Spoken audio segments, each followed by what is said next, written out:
La classe devrait être un espace où on apprend à discuter ensemble, où on apprend à gérer les opinions différentes, où on apprend à s'exprimer en écoutant l'autre. Donc, c'est des compétences qui ne font pas partie de notre programme.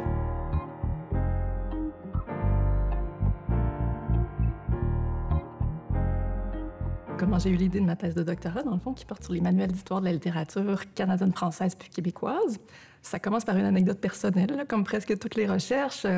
Moi, dans la maison de mes parents, il y avait une grande pièce dans le fond de la maison qui servait un peu de débarras. Puis mes parents ont gardé beaucoup de livres de toutes sortes d'époques de leur vie.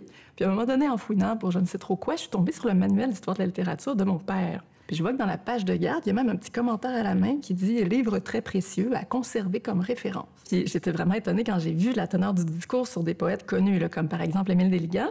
On disait que c'était un auteur génial, que c'était un grand poète, qui avait une très grande sensibilité, mais il y avait comme une espèce d'aspect un peu psychiatrisant, disons. Fait que là, on parlait d'un être humain anormal, avec une hypersensibilité à sens unique, puis d'un maître inquiétant. D'un côté, on en faisait un génie, puis un des plus grands poètes de la littérature canadienne-française, mais en même temps, le discours porté sur lui était dans le jugement, dans un jugement évidemment qu'on n'accepterait plus aujourd'hui. Moi, c'est ça qui m'a fascinée, en fait, de voir comment, à chaque époque, à partir des mêmes faits, on fait dire autre chose à ce récit de l'histoire de la littérature. On met en valeur différentes figures, ou alors on garde les mêmes figures, mais on renverse tout notre jugement sur eux. Ce qu'on cherche à enseigner, bien, ça change en fonction des époques aussi. Donc, je dirais justement qu'au début du siècle, c'est vraiment plus une éducation morale catholique. Ensuite, dans les années 60, c'est plus une éducation à l'interprétation, quelque chose de plus existentiel, je dirais, là, qu'on cherche dans la littérature, une espèce de bassin où se projeter, où trouver notre place. Puis dans les années 90, ça devient plus patrimonial. Mais oui, il y a quelque chose qui se trame à travers ça, qui n'appartient pas nécessairement à chaque œuvre, mais à des valeurs sociétales plus larges.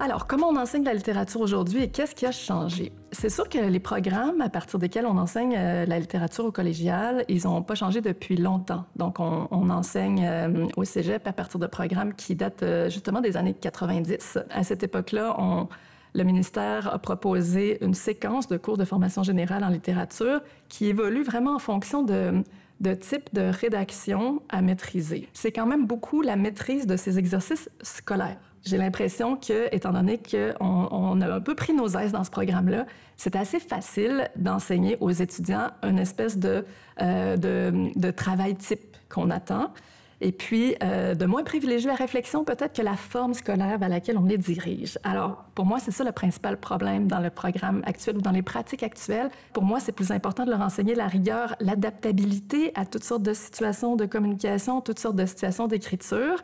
Alors, notre programme, comme il privilégie des formes très, très fixes, je trouve que c'est pas nécessairement le meilleur pour, justement, se pratiquer à s'adapter. Oui, qu'on continue à faire des dissertations, ça m'apparaît vraiment important, là, d'être capable de produire un travail rigoureux sur un sujet, appuyé sur des sources, c'est vraiment important.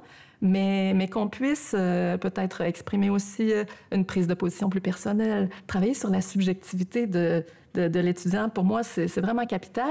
Puis pour moi, c'est un problème aussi parce qu'aujourd'hui, dans une société polarisée où vite on prend position, ben c'est important de former ça, le jugement, la rigueur. Je trouve que la littérature, c'est un très bel objet pour explorer ça, en proposant des travaux qui font appel à la subjectivité, au jugement, à la sensibilité, à l'imagination des étudiants. Pas juste, dans le fond, à une certaine idée de la rigueur qui est très facile à imiter aujourd'hui avec ChatGPT, disons. Travailler plus leur humanité que leur conformisme à un type de travaux attendus. Pour moi, ça devient vraiment un défi du 21e siècle. Puis je suis pas certaine que notre programme actuel nous permette d'atteindre ça. C'est plus horizontal. Aujourd'hui, notre rapport à l'écrit, on voit toutes sortes de messages circuler. Ils sont pas nécessairement corrigés, donc c'est plus difficile d'avoir des modèles qu'on intègre. Donc ça aussi, c'est un défi quand même. Là. Nos étudiants, ils arrivent au collégial, puis il y en a plusieurs qui ont des défis d'écriture importants, qui ont des défis de lecture même assez importants.